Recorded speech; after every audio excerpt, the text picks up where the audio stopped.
सदर रविंद्र रैना ने कहा है कि उनकी जमात मजबूत है और आने वाले इंतखाबात में सभी सीटों पर इलेक्शन लड़ेगी और जीत से हमकिनार होगी।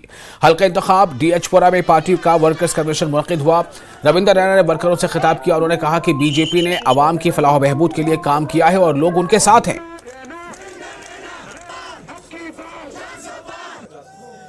बीजेपी पूरे जम्मू कश्मीर में 5 पार्लियामेंट की सीटों पर अपने बलबूते पर इलेक्शन लड़ेगी।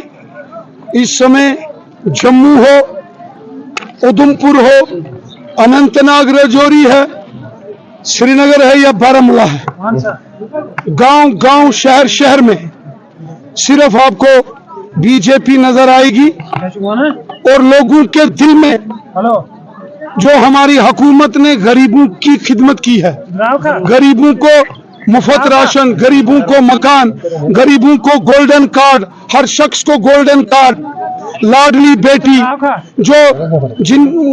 जो गरीब परिवार की बच्चियों की शादी में 50-50 हजार, गांव गांव में सड़कें, स्कूल, ये सब बीजेपी डेवलपमेंट कर रही है।